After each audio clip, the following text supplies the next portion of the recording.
తూర్పుగోదావరి జిల్లాలో కలకలం రేపిన ఈ నూకరాజు ఆత్మహత్య కుటుంబం ఆత్మహత్యకు సంబంధించి ఎవరైతే అల్లుడు జగదీశ్వర్ రెడ్డి ఉన్నారో వాళ్ళ ఫాదర్ భాస్కర్ రెడ్డి మన దగ్గర ఉన్నారు. ఈ కేసుకు సంబంధించి అనేక అంశాలు ఇప్పటికీ కొన్ని మిస్టరీగానే మిగిలిపోయినాయి. ముఖ్యంగా కొడుకును కోల్పోయిన ఆ తండ్రి ఏం కోరుకుంటున్నారు, ముఖ్యంగా తన కొడుకు సంబంధించిన కుటుంబం మొత్తం ఇప్పుడు కనపడకుండా పోయింది. దీనికి సంబంధించి ఏ రకమైన న్యాయం ఆయన కోరుకుంటున్నారో ఒకసారి ఆయన అడిగి తెలుసుకుందాం. కుటుంబం మంచిదని చెప్పేసి లవ్ మ్యారేజ్ చేసాం. మొత్తానికి చేస్తే కుటుంబం సంసారం బాగా జరుగుతుంది.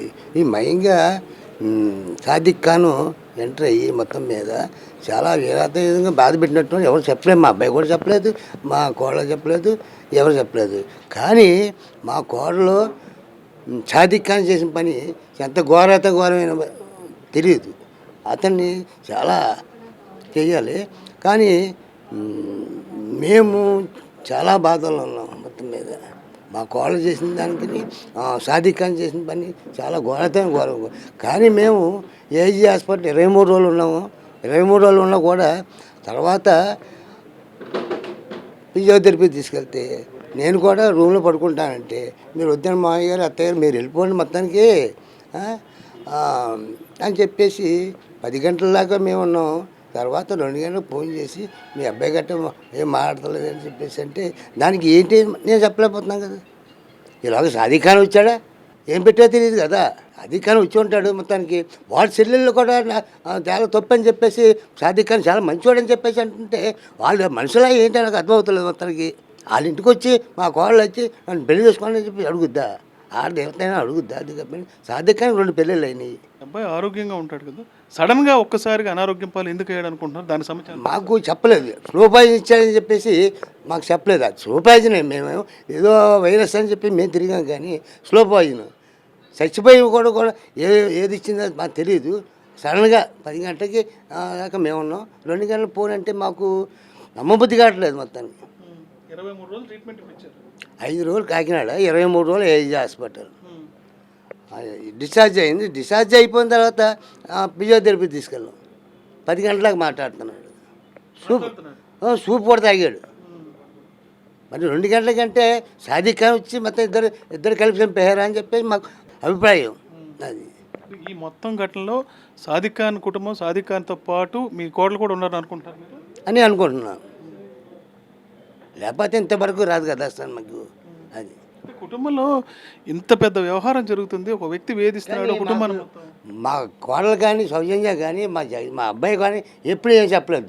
ఎవరిని ఎలా సైడ్స్ పెట్టాలని చెప్పేసి మా కోడ తెలివిగా ఆలోచించింది. మొత్తం మీద నన్ను మా అబ్బాయిని నన్ను ఎడదీసింది. ఎడదీస్తుంటే మేము అర్థం తిరుగుతూ ఉంటాం. ఇస్తే మా వస్తాయి కాదు గమ్మని వెళ్ళిపోండి అని చెప్పేసి పంపించేస్తాం. ఏంటి మా కోళ్ళు అప్పటి నుంచి ఫస్ట్ నుంచి సాదిక్ ఖాన్ని తగిలినప్పటి నుంచి మొత్తానికి మా కుటుంబాన్ని నాశనం చేసింది. నేను అత్తమాను నేను కాకినాడ వారానికి 10 రోజులకి మా మనం చూస్తే వెళ్తూ ఉంటాను. వెళ్ళి కూడా స్కూల్కి ఇబ్బంది తర్వాత వెళ్ళిపోతారా మామయ్య గారు అని చెప్పండి. ఏంటి జరిగిన తర్వాత, సంఘటన జరిగిన తర్వాత, జగదీశ్వర్ రెడ్డి చనిపోయిన తర్వాత కూడా అసలు మీకు ఏం సమాధానం చెప్పారు? దాదాపు 2 నెలల పాటు మధ్యలో గ్యాప్ ఉందన్నారు కదా, ఏం జరిగింది? మా అబ్బాయి ధనకారకం అయిపోయిన తర్వాత మళ్ళీ 3వ నెలలో గుమ్మం దాటాలి. గుమ్మం దాటే వద్దకి ఒక అరగంటలో వెళ్ళిపోయింది. మొత్తానికి కనీసం అంటే రోజైనా ఉండాలి కదా.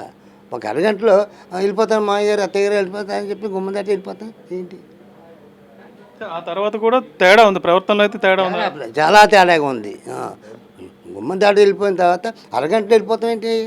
ఇప్పుడు కనీసం అంటే ఓ రోజు ఉంటుందేమో అని చెప్పి మేము అనుకున్నాం. లేదు, గబగబ కారు ఎక్కేసి వెళ్ళిపోయింది. సో దీనికి సంబంధించి సాదిక్ ఖాన్ ఇప్పుడు ఎవరైతే ఆత్మహత్య చేసుకున్న అమ్మాయిని కూడా తీవ్రంగా వేధించాడు, కుటుంబాన్ని వేధించాడు. అది తట్టుకోలేకే వాళ్ళు ఆత్మహత్య. అది మా సౌజన్య వచ్చి ప్రతి 2 రోజులకి 3 రోజులకి వచ్చి కొట్టివాడు అంటే డబ్బులు అడిగేవాడు అంటే మొత్తానికి వేధించేవాడు. చాలా మాకు చెప్పలేదు ఎవరని. కానీ నౌకరాయి కుటుంబాన్ని కూడా కుట్టుంటాడు. కుటుంబం నౌకరాయి కుటుంబం అది పేట తాళం కూడా సాదిక్ దగ్గర ఉందని చెప్పి తెలిసింది మాకు. ఒక తాళం నౌకరాజు ఇంటిది ఒకటి నౌకరాజు దగ్గర, ఒకటి సాదిక్ దగ్గర ఉందని చెప్పి తెలుస్తుంది, ఒకటి తెలుస్తుంది. అంటే అంత అజమాయిషీ చేసి వాళ్ళు అయితే కుటుంబాన్ని చేతిలోకి తీసుకున్నారు. మొత్తం ఆ కుటుంబాన్ని చేతిలో తీసుకుంది. మాకు చిన్న గౌరీ ఏం చెప్పలేదు కదా, సరే, ఆఖరి నిమిషం దాకా మీకు వీళ్ళు సూసైడ్ చేసుకునేవారు మీకు తెలీదా? అస్సలు తెలియదు. ఆ రోజు తెల్లారి గట్ల ఈ రోజున గోదావరి బ్రిడ్జి మీద దూకేసినప్పుడు పోలీస్ స్టేషన్ సిఐ గారు ఫోన్ చేశారు. చేస్తే 3 గంటలు ఫోన్ చేస్తే తెల్ల గంటలు అంటే ఇది ఏంటి అని చెప్పేసి నేను ఒకసారి మీరు కంగారు పడితే భాస్కర్ రెడ్డి గారు అంటే మీరే కదా అని చెప్పేసి అన్నారు. తర్వాత నూకరాజు గారు ఏమవుతారని చెప్పేసి అంటే మా ఏంకుడు అని చెప్పేసాను. మీరు పొద్దున్న కొంచెం ఆశగా వచ్చినా పర్లేదు మొత్తం మీద అని చెప్పి అంటే పెట్టేశారు. మళ్ళీ లాగానే మనం వచ్చి మొత్తానికి ఫోన్ చేస్తే అలా కాదండి, నాకు heart patient, Nookaraju heart patient, నాకు ధైర్యంగా ఉంటాను చెప్పండి అంటే చిన్న యాక్సిడెంట్ అయిందని చెప్పేసి. అప్పుడు గబగబా మళ్ళీ వెమ్మటే 3 గంటలకి మోటార్ సైకిల్ తీసుకుని 20 నిమిషాలు వెళ్ళిపోయాను. సార్ ఏంటంటే విషయం చెప్పండి అని చెప్పి సిఐ గారిని అడిగాను. ఏం లేదు కూర్చోండి మంచిలు తాగి మొత్తం మీద 4 మీ మనవడు, కోడలు, ఎంకుడు, వ్యాపారాలు గోదావరిలో దూకేశారని చెప్పి అన్నారు. మీ లక్కీగా మీ అదృష్టం బాగుంది మొత్తం మీద మీ మనవడు ఈదుకుంటా కొట్టుకొచ్చాడు. మేము లాడ్జీలో తీసుకొని పెట్టాం, పెద్ద సెక్యూరిటీ పెట్టేసాను. అప్పుడు నేను మా మనవాడి దగ్గర నేను వెళ్ళాను. అప్పుడు తర్వాత నుంచి అంతా తెలుసుకున్నది మొత్తం. ఫైనల్ ఇంటెన్షన్ సాదిక్ ఖాన్ అనేవాడు ఒకవైపు ఆ కుటుంబాన్ని తన చేతిలోకి తీసేసుకున్నాడు. సైకో ఈ ఈ ఈ పిల్లాడి ద్వారా ఆ పిల్లాడు తన హ్యాండ్ ఓవర్లో ఉంచుకుని తన ప్రాపర్టీ కూడా లాక్కునే ప్రయత్నం చేశాడు. అసలు అంటే మీ దగ్గర కూడా ఆ రకమైన థ్రెట్ వచ్చే అవకాశం ఉంది కదా? కుర్రోడు పెట్టి అక్కడి నుంచి గొడవ వచ్చింది కదా మీకు, ఈ విషయం నాకు తెలియదు మొత్తానికి. మా అబ్బాయి చనిపోయిన తర్వాత ఒక్కొక్కటి బయటకు వస్తున్నాయి. అది ఫైనల్గా అంటే అతను చేసే పని ముందు ఆ కుటుంబాన్ని చేతిలోకి లాగేసుకున్నాడు, ఆ అమ్మాయిని హ్యాండ్ ఓవర్లోకి తీసుకున్నాడు. ఇప్పుడు తర్వాత జగదీశ్వర్ రెడ్డి చనిపోయారు. ఇప్పుడు మొత్తం అంతా అతని చేతిలో ఉంది కదా. తద్వారా టార్గెట్ మాదే, నెక్స్ట్ టార్గెట్ మాదే అని మేము భావిస్తున్నాం మొత్తాన్ని. అది సో మీరు ఇప్పుడు ఎటువంటి న్యాయం కోరుకుంటున్నారు? ముఖ్యంగా పిల్లాడికి సంబంధించి కానీ జరిగిన సంఘటనకు సంబంధించి కానీ మీరు ఇప్పటికీ కంప్లైంట్ చేశారు కదా, ఏ రకమైన న్యాయం కోరుకుంటున్నారు? వాడిని శుభ్రంగా మొత్తానికి అన్ని రకాల కేసులు పెట్టేసి ఒక సైకోని మొత్తానికి ఒక రోడ్డు మీద అందరిని కాకేసి ఉరి తెస్తే బాగుంటుంది నేను కోరుకుంటున్నాను. పిల్లాడి భవిష్యత్తు ఏంటి, అసలు ఏ రకమైన సహాయం ప్రభుత్వం దగ్గర నుంచి కూడా పిల్లాడికి అందాల్సి ఉంటుంది? ప్రభుత్వం ద్వారా మాకేం అవసరం లేదు, మొత్తానికి మేము చదివించుకుంటామని. గవర్నమెంట్ ఏమైనా సెక్యూరిటీ ఇచ్చిందా మీ మనోడికి సంబంధించి? సెక్యూరిటీ అడిగితే సెక్యూరిటీ సీఏ గారు మా స్పందించలేదు మొత్తాన్ని. ఇప్పుడు దాకా ఒకసారి వచ్చి వెళ్ళిపోయాడు ఎస్ఐ. అంతే, ఏం లేదు, అంటే ఇంటి దగ్గర పోలీసులు ఉంచడం కానీ ఏ రకమైన ఏమీ లేదు మాకు.